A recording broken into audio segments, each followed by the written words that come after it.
just want to go to RP Singh, BJP spokesperson, also joining us. RP Singh, your first comments on this terrible horror of Udaipur. Well, this is a ghastly act, and this clearly shows the utter failure of the state government as far as law and order concerned.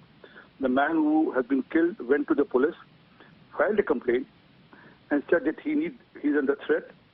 And the people who were killed have openly put a video on record that they have killed a man. And even after that, this happens. And it's not the first instance. Earlier also, what happened in Karoli? The key accused is still absconding, and the police is not able to pick him up.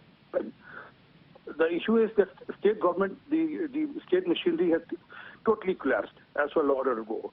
And then I'm stating that the chief minister should resign, because I have never in my life seen something like this.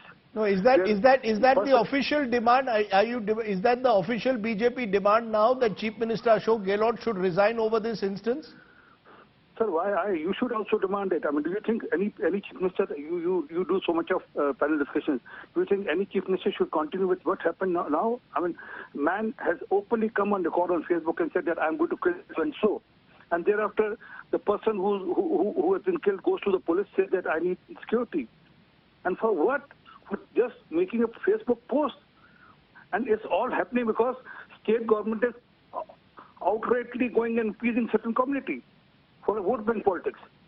Now, why can't they take a strict action against people who are openly, blatantly breaking the law and then going to this extent of butchering people? So you're saying that the Ashok Gehlot government has failed to control law and order. The Chief Minister is the Home Minister of the state and therefore must take moral responsibility for what has happened. He must resign. Am I correct? Yes. And he has no right to continue as a Chief Minister with this instance which has happened now in Udaipur, and was happening even now in Udaipur after the instance. I've been told there's a total collapse of law and order, and shops are being burned, and then there's shops are being looted in Udaipur. Right? I think we should be a little bit conscious of that. We are being told that the situation has been brought under, because we don't want to spread panic. The situation has been brought under control at the moment. Both the people have been detained. Section 144 is in place. Rajiv, Section 144 was in place in Karoli also. The government didn't allow a particular community to put their flags, whereas other community came and tore away the flags. And then what happened thereafter, we all know that. So it's not happening for the first time. It's ongoingly happening for last almost 3 months since the Ramnavami days, since the procession of Ramnavami happened in Karoli. So, I mean, you can say that situation under control. I appreciate. Ask your correspondent to go on ground and tell what is the situation. How there is fire protests happening, how tires are being burnt, how there is arrest happening in the district and the state.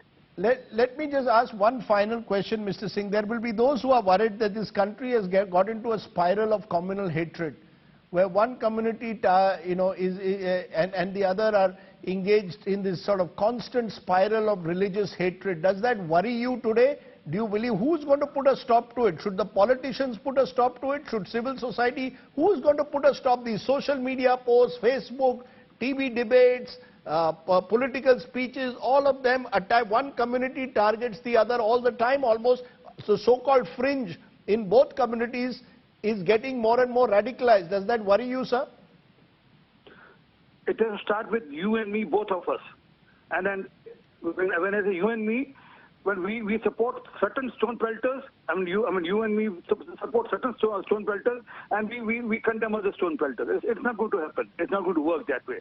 I mean, if you're condemning Nupur Sharma or anyone else, you should equally condemn Zubair also. But you can't say that a man is you can talk about his freedom of speech and all that on the other hand. So you are drawing parallels which are not right.